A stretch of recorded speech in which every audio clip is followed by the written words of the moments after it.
राष्ट्रवादी काँग्रेस पक्षाला सुटलेली आहे आणि या ठिकाणी सुरेश म्हात्रे म्हणजेच बाळा मामा हे राष्ट्रवादीचे उमेदवार असणार आहेत। तर दुसरीकडे बीड लोकसभा मतदारसंघामध्ये ज्योती मेटे की बजरंग सोनवणे उमेदवार असणार याची चर्चा होती। आता त्या ठिकाणाहून बजरंग सोनवणे यांना उमेदवारी देण्यात आलेली आहे।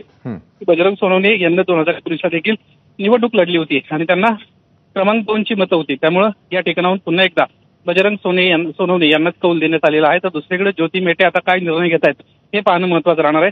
त्यांना याआधीच आपण निवडणूक लढणार असल्याचं जाहीर केलं होतं आणि राष्ट्रवादी काँग्रेस शरदचंद्र पवार पक्षानं माझ्या उमेदवारीबाबत निर्णय घ्यावा अशी देखील भूमिका घेतली होती। त्यामुळे आता या बाबतीत बघावं लागेल ज्योती मेटे काय भूमिका घेत आहेत। त्यामुळे आता बीडच्या लोकसभा मतदारसंघामध्ये महायुतीचा उमेदवार म्हणून पंकजा मुंडे आणि त्यांच्या विरोधात महाविकास आघाडीचे उमेदवार म्हणून बजरंग सोनवणे असतील। तर दुसरीकडे भिवंडी लोकसभा मतदारसंघामध्ये मंत्री कपिल पाटील यांच्या विरोधामध्ये आता सुरेश म्हात्रे म्हणजेच बाळा मामा उमेदवारी मिळालेली आहे आणि ते निवडणुकीच्या रणांगणात असतील। नक्कीच धन्यवाद आपण दिलेल्या सविस्तर माहितीसाठी। तर या क्षणाची सर्वात मोठी बातमी आपण पाहतोय, शरद पवार गटाची दुसरी यादी जाहीर करण्यात आलेली आहे। भिवंडीमधून सुरेश म्हात्रेंना उमेदवारी देण्यात आलेली आहे, तर बीडमधून बजरंग सोनवणे यांना उमेदवारी जाहीर करण्यात आलेली आहे। टेलिव्हिजन स्क्रीनवरती आपण पाहतोय शरद पवार गटाच्या दुसऱ्या यादीमधील उमेदवार कोण असतील, तर भिवंडीमधून सुरेश म्हात्रे आणि बीडमधून बजरंग सोनवणे हे दोन उमेदवार आता या दुसऱ्या यादीमधून जाहीर करण्यात आलेले आहेत। तर बीडमध्ये बजरंग सोनवणे हे पंकजा मुंडे यांच्याबरोबर लढत करताना आपल्याला पाहायला मिळतील। तर दुसरीकडे जी उत्सुकता होती ती आता समोर येताना दिसतेय, ती म्हणजे शरद पवार गटाची दुसरी यादी जाहीर झालेली आहे आणि आता भिवंडीमधून सुरेश म्हात्रेंना उमेदवारी जाहीर करण्यात आलेली आहे। बीडमधूनही बजरंग सोनवणे हे आता उमेदवार असतील शरद पवार गटाचे। रोज प्रत्येक पक्ष हा आपापल्या परीने आपापले उमेदवार जाहीर करताना आपल्याला पाहायला मिळतोय। त्याचप्रमाणे आजची या क्षणाची मोठी बातमी ती म्हणजे शरद पवार गटाची दुसरी यादी जाहीर होणं।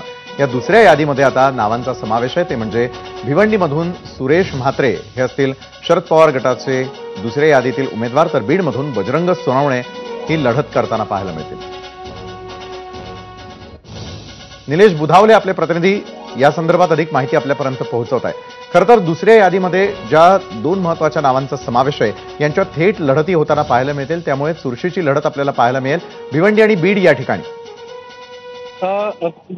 यामध्ये जर प्रामुख्याने आपण पाहिलं तर राष्ट्रवादी काँग्रेस पक्षाच्या वाट्याला 10 जागा देण्यात आलेल्या आहेत। पैकी 5 जागांची यापूर्वीच नावं जाहीर करण्यात आली होती। उरलेल्या 5 जागांसंदर्भामध्ये निर्णय होणं अपेक्षित होतं। अजूनही 3 जागा घोषित होणं बाकी आहे। याच्यामध्ये रावेर लोकसभा मतदारसंघ असेल, यासोबतच सातारा लोकसभा मतदारसंघ असेल आणि माढा लोकसभा मतदारसंघ असेल। या 3 लोकसभा मतदारसंघांचे उमेदवार जाहीर होणं बाकी आहे। सध्या केवळ 2 म्हणजे दुसरी लिस्ट जाहीर करण्यात आली आणि 2 उमेदवारांची नावं जाहीर करण्यात आलेली आहेत।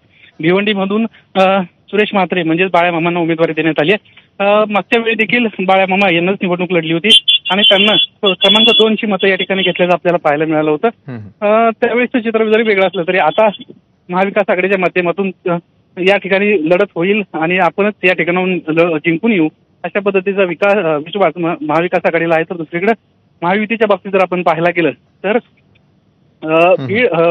भिवंडी लोकसभा मतदारसंघामधून कपिल पाटील उमेदवार असणार आहेत, तर बीड लोकसभा मतदारसंघामधून पंकजा मुंडे ह्या रणांगणात आहेत आणि त्यांच्या विरोधात बजरंग सोनवणे निवडणूक लढणार आहेत। बजरंग सोनवणे यांचं काम पाहता त्यांना जिल्हा परिषदेत देखील काम केलेलं आहे। यासोबतच ज्यावेळी एकीकडे पंकजा मुंडे, धनंजय मुंडे, प्रीतम मुंडे अशी दिग्गजांची फळी असताना त्याच ठिकाणाहून त्यांच्यासोबत असणारा एक महत्त्वाचा चेहरा राष्ट्रवादी काँग्रेस शरदचंद्र पवार